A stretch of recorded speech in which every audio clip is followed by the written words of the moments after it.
5월 26일 오늘 만난 성경 말씀은 창세기 47장 29절에서 31절까지의 말씀입니다. 이스라엘은 죽을 날을 앞두고 그의 아들 요셉을 불러놓고 일렀다.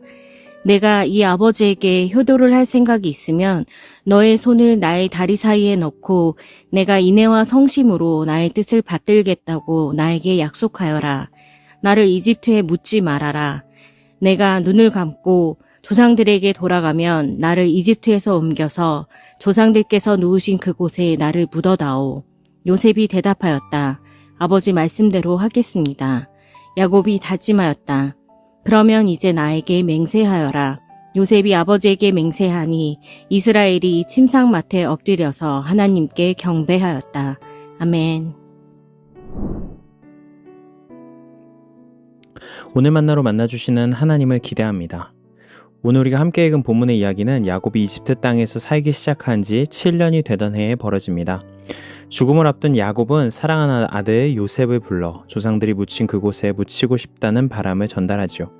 30절 상반절의 말씀입니다. 내가 눈을 감고 조상들에게로 돌아가면 나를 이집트에서 옮겨서 조상들께서 누우신 그곳에 나를 묻어다오. 그런데 이 장면을 기록하는 본문의 표현들을 자세히 읽어보면 야곱의 태도가 조금은 어색하게 느껴지는 부분이 있습니다. 야곱의 요청에 요셉은 30절에 이렇게 대답하지요. 요셉이 대답하였다. 아버지 말씀대로 하겠습니다. 만약에 여러분이 야곱이라면 요셉으로부터 이런 답을 들었을 때 어떻게 반응하시겠습니까? 아마도 정말 고맙다 아들아. 이 아비의 마지막 부탁을 들어주어서 고맙다. 이런 식의 반응을 하지 않을까요? 그런데 이어지는 본문에서 야곱은 이렇게 말합니다. 그러면 이제 나에게 맹세하여라. 이런 대화의 흐름은 일반적이지 않습니다.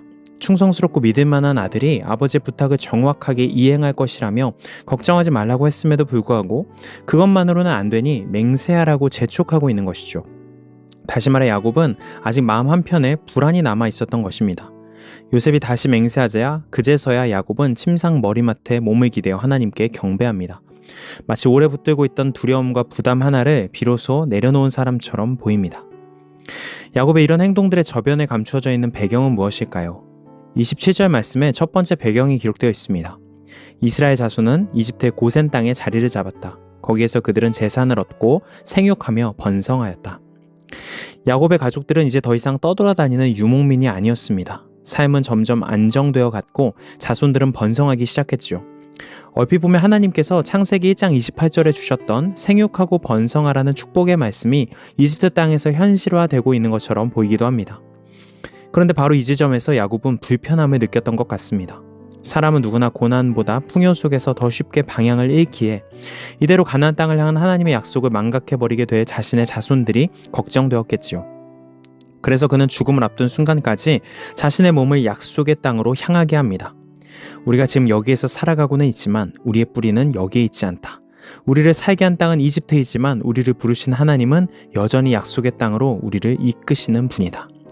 이런 마음들을 요셉에게 전하며 부디 풍요 속에서도 하나님의 약속을 기억해 주기를 부탁하고 있는 것이죠. 그리고 또 하나의 매우 중요한 이유가 있습니다. 바로 야곱이 요청한 장례 방식입니다. 야곱은 자신을 매장해 달라고 부탁하죠. 하지만 이것은 이집트 사람들에게 매우 낯설고도 혐오스러운 요청이었습니다. 고대 이집트인들은 사람이 죽은 뒤에도 육체를 가지고 다음 세상으로 들어간다고 믿었습니다. 그래서 시신이 썩지 않도록 방부 처리하는 일이 무엇보다 중요했지요. 우리가 잘 아는 이집트의 미이라 역시 그런 믿음에서 나온 것입니다. 그러나 야곱은 정반대의 길을 선택합니다. 몸을 보존하려 하지 않고 흙으로 돌아가기를 원합니다. 너는 흙이니 흙으로 돌아갈 것이다 라는 하나님의 말씀을 받아들이는 것이죠. 이집트는 인간의 몸을 영원히 붙들어 두고 죽음을 통제하려 하지만 야곱은 흙으로 돌아가는 연약함 속에서 하나님의 약속을 바라보기를 선택하고 있는 것입니다. 하지만 이집트 사람들의 눈에 야곱은 평범한 노인이 아니었습니다. 그는 이집트를 기근에서 구한 총리 요셉의 아버지였습니다. 사실상 왕족과 같은 존재였을 것입니다. 그런 사람의 실신을 이집트의 방식이 아니라 가나안 땅에 매장하겠다는 것은 당시의 문화와 권력 질서를 거스르는 매우 위험한 요청이 될 수 있었습니다. 자칫 잘못하면 파라오의 심기를 건드릴 수도 있는 위험한 일이었죠. 이런 배경의 층위 속에서 살펴보면 오늘 야곱의 어색한 행동들이 이해가 됩니다. 야곱은 두 가지의 커다란 부담을 안고 있었던 것이죠. 혹시 자손들이 이 풍요로운 땅의 마음을 빼앗겨 떠나기를 거부하면 어떻게 할 것인가?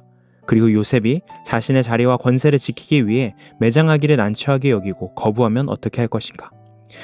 그런데 오늘 본문이 아름다운 이유는 바로 그 자리에서 요셉이 아버지의 믿음에 마음으로 응답하고 있기 때문입니다. 요셉에게 이 선택은 결코 쉬운 일이 아니었습니다. 자신이 쌓은 자리와 안전을 흔들 수도 있는 선택이었죠. 그러나 그는 맹세합니다. 이집트의 권세와 풍요보다 하나님의 약속, 하나님이 보여주실 미래를 더 크게 여기겠다고요. 눈앞의 풍요 속에서도 하나님의 약속을 잊지 않은 야곱의 믿음, 그리고 그 약속을 위해 위험을 감수하는 요셉의 믿음. 두 사람의 믿음이 만나서 이루어낸 오늘의 선택은 훗날 출애굽이라는 거대한 역사의 주춧돌이 됩니다. 사랑하는 성도 여러분, 오늘 우리의 삶에도 저마다 이집트가 있습니다. 우리를 편안하게 만들고 안주하게 만들고 하나님 없이도 괜찮다고 속삭이는 자리들 말이죠.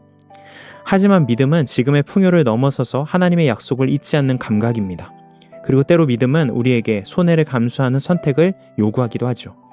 안전보다 진실을 선택하는 것, 편안함보다 순종을 선택하는 것, 내 자리를 지키는 것보다 하나님 나라의 가치를 붙드는 것들 말입니다. 오늘의 본문은 그런 선택을 강요하지는 않습니다. 다만 두 인물의 아름다운 믿음과 용기 있는 선택을 보여주고 있죠. 본문을 묵상하며 각자에게 말 걸어오시는 하나님의 부르심과 질문 앞에 크고 작은 믿음의 선택을 내리는 우리 모두가 되면 좋겠습니다. 우리의 작고 조용한 믿음의 선택들이 훗날 하나님 나라의 역사를 이루는 작은 조각이 될 수 있기를 소망합니다. 기도하시겠습니다. 주님, 풍요 속에서도 약속을 잊지 않았던 야곱의 믿음과 하나님의 비전을 더 크게 바라보았던 요셉의 마음을 닮아가기를 소망합니다. 우리의 일상 속에서도 크고 작은 믿음의 선택들을 하면서 하나님의 약속을 기억하며 살아가도록 인도하여 주시옵소서. 예수님의 이름으로 기도드립니다. 아멘. 이제 두 가지 기도 제목으로 함께 기도합니다. 첫 번째로 오늘의 말씀에 따라 기도하겠습니다. 눈앞의 풍요와 익숙함 속에서도 하나님의 약속을 잊지 않고 하나님 나라의 가치를 따라 살아가는 성도 되게 하옵소서. 두 번째로 나라를 위해 기도하겠습니다. 분열과 경쟁이 가득한 이 땅 가운데 하나님께서 화해와 정의의 마음을 부어주시고 약한 이웃의 눈물을 외면하지 않는 나라 되게 하옵소서. 이 제목으로 기도하신 후에 개인 기도로 나아가시겠습니다.